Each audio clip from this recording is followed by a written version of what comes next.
අයිබෝවන් අද සැප්තැම්බර් මාසේ 26 වනදා සිකුරාදා දවස.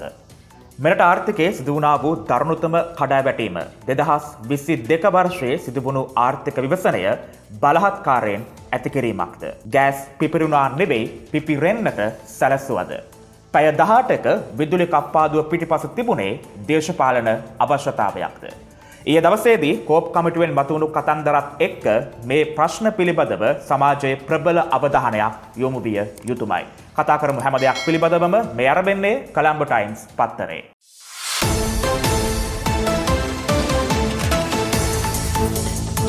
ඒ අනුව සතියන්තය තුළ කතා කිරීමට මාතෘකා රාශියක් ඊයේ දවසේදී කෝප් කමිටුව නිර්මාණය කරා. ඒ හැම දෙයක් පිළිබඳවම සමාජයේ ප්‍රබල අවධානයක් යොමු විය යුතුමයි. මොකද රට ආර්ථිකමය වශයෙන් බංකොලොත් භාවයටපත් වුණා. ඒ බංකොලොත් භාවය නිල වශයෙන් නිවේදනය කරා. ඔබ මම දැවැන්ත ආකාරයෙන් පීඩා වින්දා ඒ ආර්ථික විවසනය මුල් කරගෙන ඒ වගේම ඒ తాවකාලික දරා ගැනීම දරාගමු කියලා දේශපාලනඥයන් අපට යෝජනා කරා. ඒ යෝජනාව අපි පිළිගත්තා. අපි අපේ පටි තද කරගත්තා. හැබැයි අවසානයේදී ඒ හැම දෙයක්ම දේශපාලකයන් විසින් Tamanගේ මඩිය තර කර ගැනීම වෙනුවෙන් Tamanගේ පටු අවශ්‍යතා ඉටු කර ගැනීම වෙනුවෙන් නිර්මාණය කර නිර්මාණයක්ද කියන එක පිළිබඳව නැවත නැවතත් ඉතාමත්ම සංවේදීව ප්‍රශ්න කළ යුතු කතන්දර රාශියක් ඊයේ දවසේදී කෝප් කමිටුවෙන් එළියට ආවා විදුලි බල මණ්ඩලය ප්‍රශ්න කරන අවස්ථාවේදී. ඉතින් මේ පිළිබඳව ඉදිරියේදී වැඩසටහන තුළ කතා කරන්න අපි සූදානම්. ඉතින් පුවත්පත් වාර්තාවලට යාමට මත්තෙන්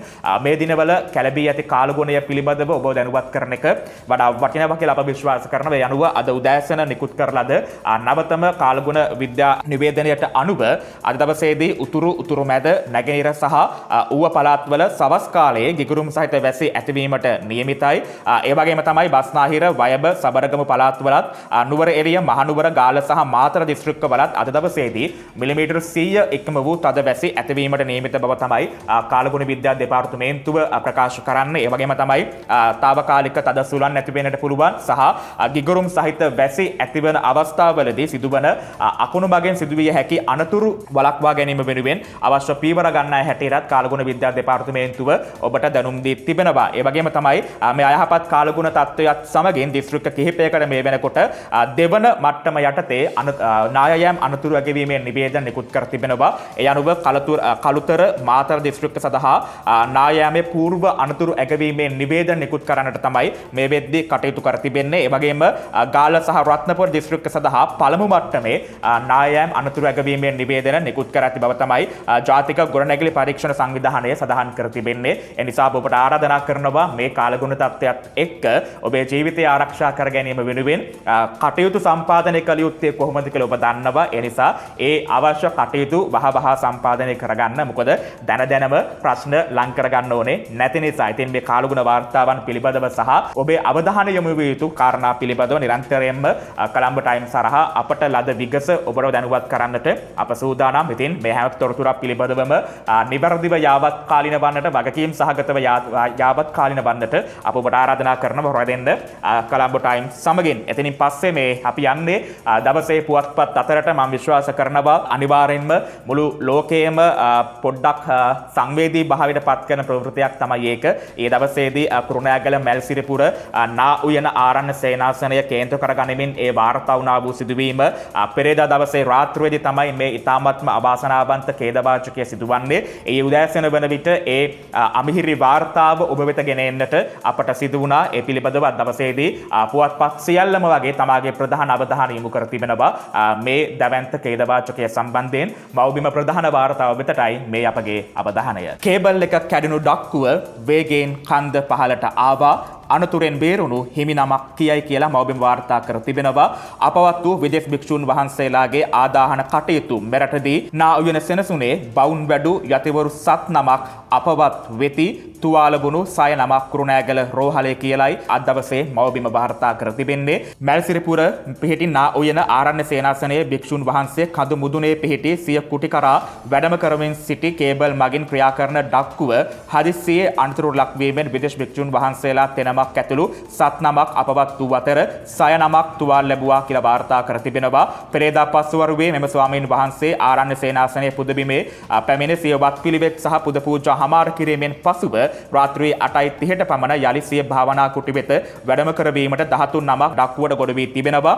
කඳ මුදුනේ පිහිටි සිය භාවනා කුටි වෙත පාගමනින් වැඩ කිරීම අපහසු බැවින් උන්වහන්සේ වෙනුවෙන් යකඩ පීලිය මත දිවෙන කේබල් මගින් ක්‍රියා කරන ඩක්කුවක් යොදවා ඇති අතර ස්වාමීන් වහන්සේ 13 නමක් ඒ මොහොතේ ගොඩ වී තිබෙනවා. එය ක්‍රියා කරන මොහොතේ කෙමෙන් ඉහළට ගොස් ඇති අතර උන්වහන්සේ එම ඩක්කුවෙන් බසින පීඨිකාව ආසන්නයට කිට්ටු වෙනවත් සමගම එහි කේබලයක් කැඩී ගොස් යලිත් වේගයෙන් පහළට පැමිණ තිබෙනවා කියලා තමයි මව්බිම අද දවසේදී වැඩිදුරටත් වාර්තා කර තිබෙන්නේ. ඉතින් මේ කේදනීය ඉරණම පිළිබඳව ඊ දවසේදී අප උදෑසනම තොරතුරු වාර්තා කරා කොළඹ ටයිම්ස් පත්තරය හරහා. ඉතින් උන්වහන්සේලාට අමා මහ නිර්වාණය අප ප්‍රාර්ථනා කරනවා හදවතින්ම. ඒ වගේම තමයි මේ වෙනකොට ගිලන්ව ප්‍රතිකාර ලැබෙමින් පවතින ඒ ස්වාමින්ද්‍රයන් වහන්සේලාට ඉක්මන් සුවයත් අප ප්‍රාර්ථනා කරනවා. ඉතින් මේ අනතුර පිළිබඳව කතා කරද්දී අනේ හරි දුකයි කියලා අත් දෙක පිහදා ගන්නවා වෙනුවට අපේ ආරක්ෂාව පිළිබඳව මේ අනාරක්ෂිත ක්‍රමවේදයන් බැහැර කළවීම පිළිබඳව අනිවාර්යෙන්ම අවධානය යොමු විය යුතුමයි. ඉතින් බැලූ බැලමට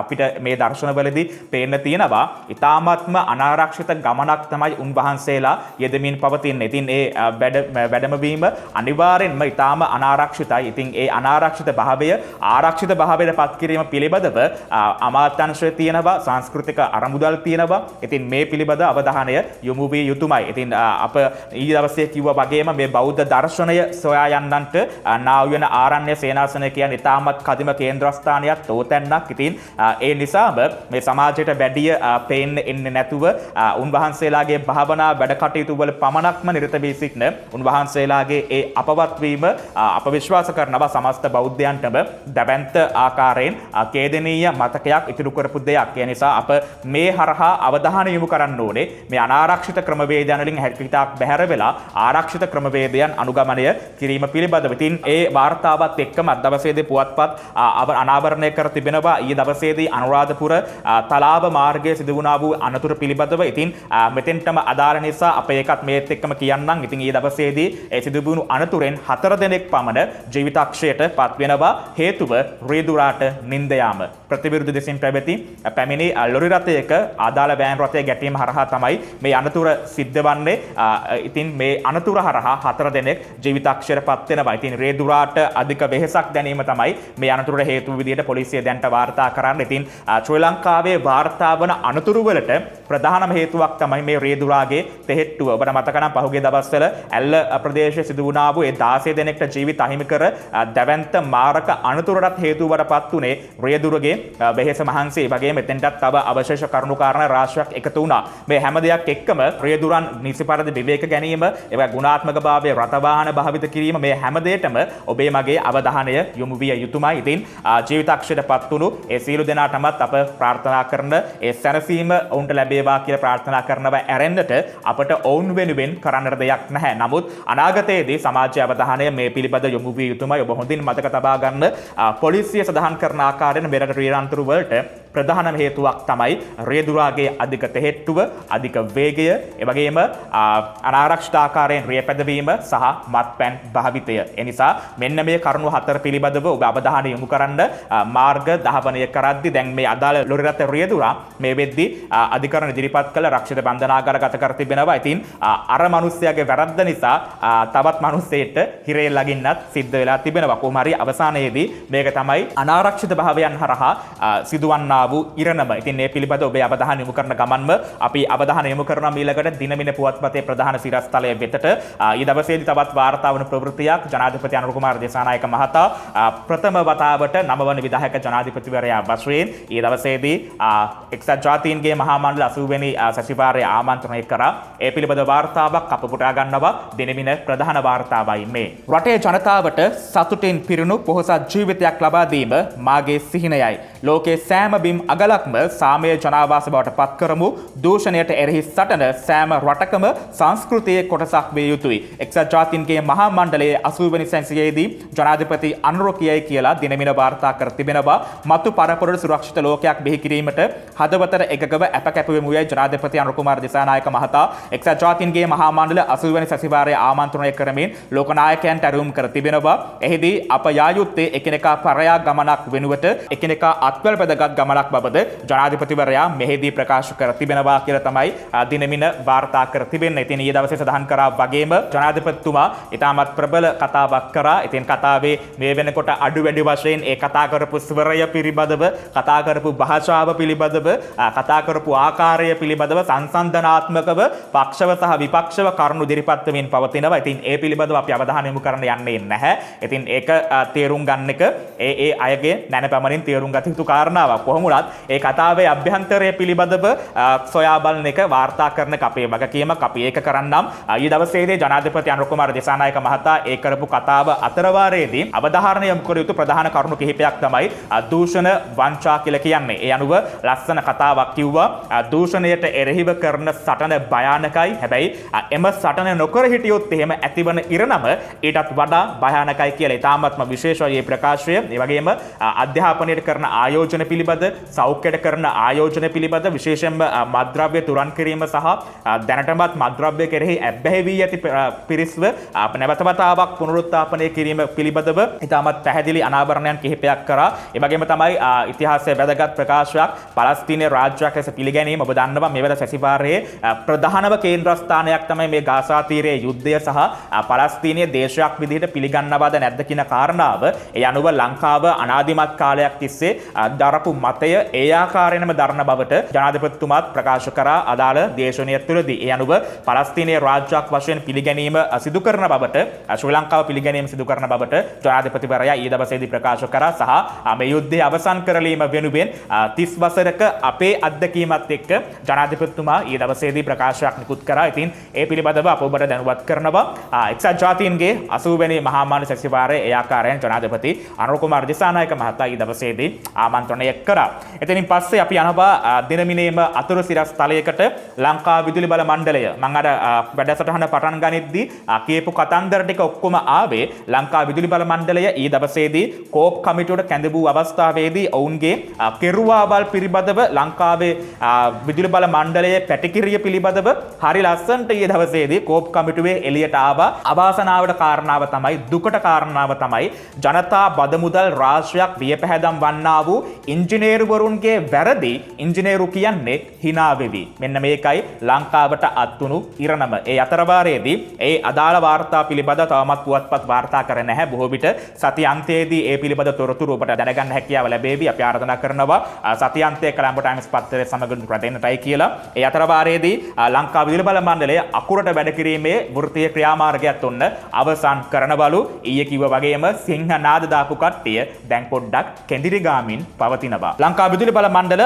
අකුරට වැඩ කිරීම සඳුදා අවසන්. ලංවීම සේවක සංගමය කියයි කියලා නිරංජලා වික්‍රමසිංහ ගෙනෙන වාර්තාව ජාත්‍යන්තර කම්කරු සංවිධානය සමග පැවති සාකච්ඡාවලින් පසුව ලංකා විදුලි බල මණ්ඩල අනුබද්ධ වෘත්තීය සමිතිය විසින් ක්‍රියාත්මක කරන ලද අකුරට වැඩ කිරීමේ ක්‍රියාමාර්ගය ලබන සඳුදා විට නතර කර හැකි බව අදාළ නිලධාරීන් අද දවසේදී ප්‍රකාශ කර තිබෙනවා කියලා තමයි දිනමින වාර්තා කර තිබෙන්නේ. ඉතින් මේ පිළිබඳව කතා කරනකොට අර කලින් කිව්වා වගේ මේක නැවත නැවතත් කියන්න ඕනේ. ඔබට මතක නම් හරි ලස්සනට උජාරුවෙන් කියපු දෙයක් තමයි අප වැඩ වර්ජනයේ කොටස් තුනකට බෙදලා තියෙනවා. එකක් තමයි අකුරට වැඩ කරනවා එක.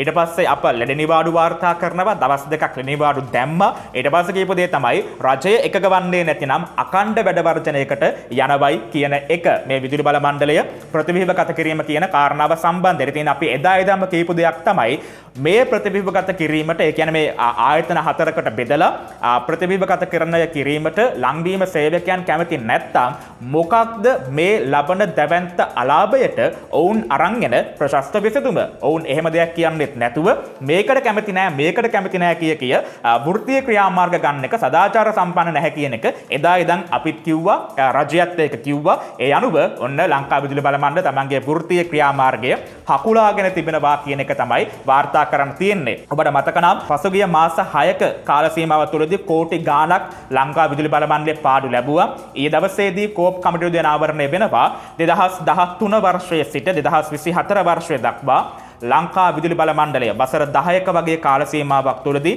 ලබා ඇති සමස්ත පාඩුව රුපියල් බිලියන 594ක්. හිතලා බලන්න සංඛ්‍යාවේ අගය කෙතරම් දැවැන්තද කියලා. රුපියල් බිලියන 594ක් අවුරුදු 10කට ලංකා විදුලි බල මණ්ඩලය පාඩු ලබා තිබෙනවා. ඒ පාඩුව පියවන්නේ කොහෙන්ද? වෙන කොහෙන්වත් නෙවෙයි මහා භාණ්ඩාගාරයෙන්. මහා භාණ්ඩාගාරයේ තියෙන්නේ මොනවද?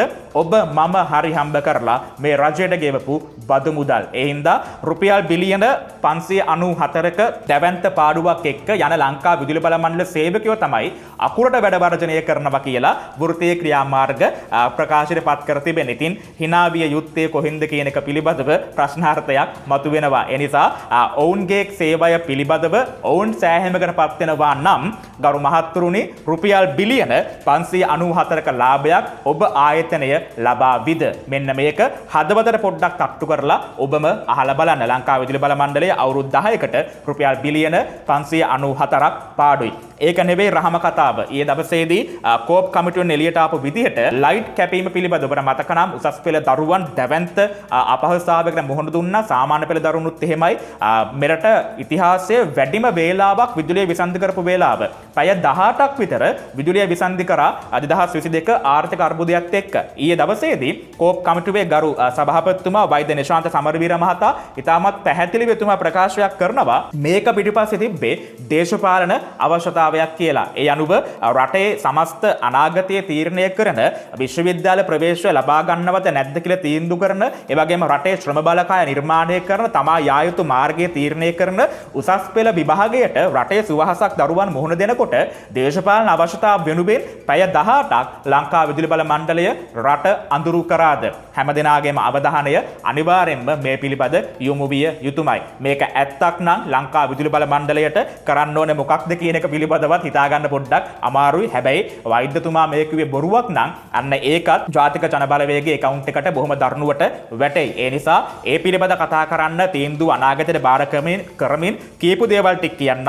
එනරුව ලයිට් කැපිල්ල පිටිපස්සේ ඉන්නේ දේශපාලන හස්තයක් කියලා කිව්වා. තව ලස්සන කතාවක් කිව්වා මේ වැඩ පහලට බිල ඉහළට කියලා. ඒක කියන්න හේතුව තමයි මේ සම්ප්‍රේෂණ ජාලයක් නිර්මාණය කරනකොට ඒගොල්ලන්ට ලයින් එකක් මාරු වෙලා තියෙනවා. ඒ විදුලි බල මණ්ඩලයේ ගරු ඉංජිනේරු මහත්තුරු ඒක කිව්වේ hina වෙවි. ඔව් ලයින් එකක් මාරු වුණා තමයි කියලා hina වෙවි කියන්නේ. හැබැයි ඔය මාරුණු ලයින් එක හරිගස්සන්න ජනතා බදු මුදල් කොච්චරනම් වියදම් කරන්න ඇද්ද? ඉතින් විදුලි බල මහත්තුරු මම අර කලින් කිව්වා වගේ හදවතට පොඩ්ඩක් තට්ටු කරලා අහන්න ඕනේ. මෙච්චර කාල සීමාවක් පුරාවට ඔවුන් හදවතට එකගව මේ Tamanගේ සේවය ලබා දුන්නාද ආයතනයට කියන එක පිළිබඳව. ඒ වගේම ගෑස් හිඟ වුණා නෙවෙයි ගෑස් හිඟ කරයි කියලා කිව්වා. අර ගෑස් ටැංකිය පුපුරවා ගියපු අතීතය ඔබට මතක ඇති.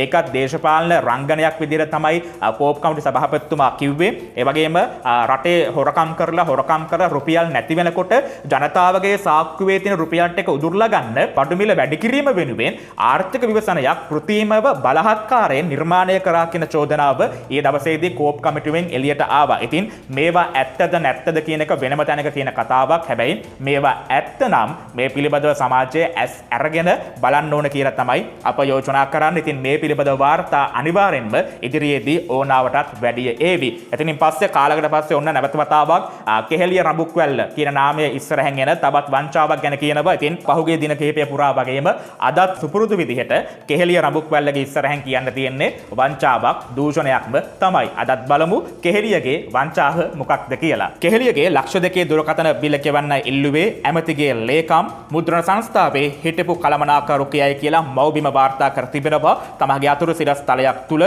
රුපියල් 2,30,000කට අධික වූ සිය පෞද්ගලික දුරකථන බිල රජයේ මුද්‍රණ නීතික සංස්ථාවේ මුදලින් ගෙවීමේ සිද්ධිය සම්බන්ධයෙන් හිටපු අමාත්‍ය කෙහෙලිය රඹුක්වැල්ල මහතාට හා රාජ්‍ය මුද්‍රණ නීතික සංස්ථාවේ හිටපු සභාපති ජයම්පති හීන්කෙන්ද මහතාට එරෙහිව අල්ලසෝ දූෂණ විමර්ශන කොමිෂන් සභාව විසින් පවරා ඇති නඩුවේ සාක්ෂි විභාගය ඊයේ කොළඹ මහාධිකරණ විමසූ එම්.එම්. මොහබට් විහාර් මහතා ඉදිරියේ පැවැත්වුණා කියලා වාර්තා කර තිබෙනවා. පැමිණිල්ලේ දෙවෙනි සාක්ෂිකරු ලෙස නම් කොට තිබූ එබකඩ රාජ්‍ය මුද්‍රණ නීතික සංස්ථාවේ පරිපාලන හා මානව සම්පත් කළමනාකරු ලෙස කටයුතු කළ නිලධාරියා අල්ලසෝ දූෂණ විමර්ශන කොමිෂන් සභාවේ නියෝජ්‍ය අධ්‍යක්ෂ ජෙනරාල් අනුරාධා සිරිවර්ධන මහත්මියගේ මෙහෙයවීම යටතේ සාක්ෂි ලබා දුන්නා කියලා තමයි මව්බිම වාර්තා කර තිබෙන්නේ. එකී සාක්ෂි ප්‍රකාශය අනුව තමයි රාජ්‍ය නිලධාරියා සඳහන් කර තිබෙන්නේ මේ බිල ගෙව්වේ ඇමති ලේකම්ගේ ඉල්ලීමට අනුව කියලා. මේ අදාළ චෝදනාව පිළිබඳව කතා කරනකොට අප අවධානය යොමු කරන මේ කාල පරාසය පිළිබඳව හොඳට අහගන්න. මේ දවස් ටික 2012 මාර්තු මාසේ 15 වෙනිදා සිට 2012 අප්‍රේල් මාසේ 17 වෙනිදා දක්වා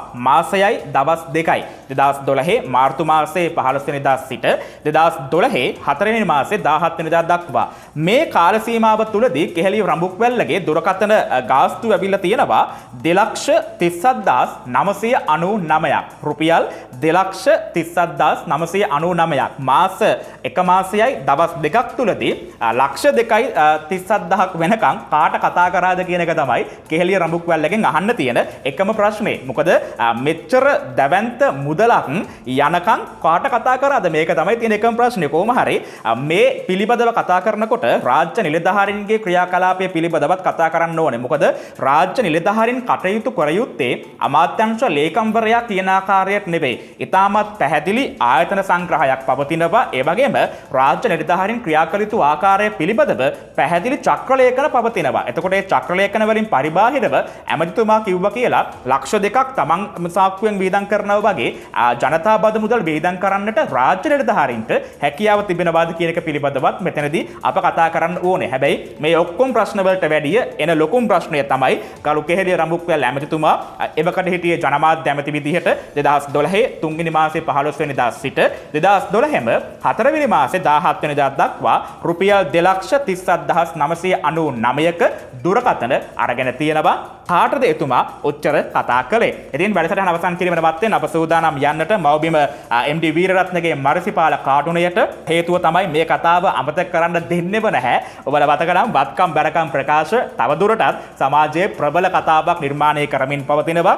ක්‍රිප්ටෝ කරන්සි පිළිබඳව අලුත් වාර්තාවක් ඊයේ එළියට ආවා. වසන්ත සමරසිංහ කොහොමද මෙච්චර දැවැන්ත දේපලක් එක්කාසු කරගත්තේ? ඒ වගේම සුනිල් වටගල කොහොමද ඒව කරගත්තේ? කතානායකගෙත් දින කියනවලු ක්‍රිප්ටෝ කරන්සි ගිණුමක්. මේ හැම දෙයක් එක්කම වත්කම් බැරකම් කියන ප්‍රකාශය ඒ වාර්තා තවමත් කරලිය තුල ඊටාත්ම උණුසුම් මාතෘකාවක් අප මේ අවධානය යොමු කරන්නේ ඒ පිළිබඳව MD වීරරත්න අරංගල මරසිපාල කාඩුනයට මව්බිම පුවත්පත තුල. ප්‍රවෘත්තිය මේ ආකාරයෙන් නලින්ද ජයතිස්ස කියනවා ආණ්ඩුවේ මැති ඇමතිලාගේ වත්කම් බැරකම් ප්‍රශ්නයක් නම් නඩු දාන්නලු. මේක අහන් ඉන්න මරසිපාල කියන්නේ අම්මෝ අපිටත් තියෙන වැඩ කියලා. මේ නොකියා ව්‍යංගාර්ථීන් කියන්නේ නලින්ද මහත්තයා කියන විදිහට ඒගොල්ලන්ගේ වත්කම් බැරකම් ප්‍රකාශ වලට නඩු දදා ඉන්නවා ඇරෙන්නට අපිට වෙන වැඩ නැද්ද? ඊට වඩා වැඩ අපිට තියෙනවා. ඒවා හොයන්න තමයි ඒවා වංචා සහගතව දූෂණ සහිතව හරි හම්බ කරපු දේවල් නම් ඒවා හොයන්න තමයි වංචා දූෂණ වලින් තොරයයි කියපු ඔබතුමන්ලව පාර්ලිමේන්තුවට යව්වේ දැවැන්ත ජනවරමක් එක්ක. ඒ ප්‍රකාශය කරන ගමන්ව අප සූදානම් අදර නියමිත කළඹ ටයිම්ස් පත්තරේ වැඩසටහන අවසන් කරන්නට. අප සූදානම් සතියාන්තයේ කළඹ ටයිම්ස් පත්තරේ වැඩසටහන ඔබ වෙත රැගෙන එන්නට.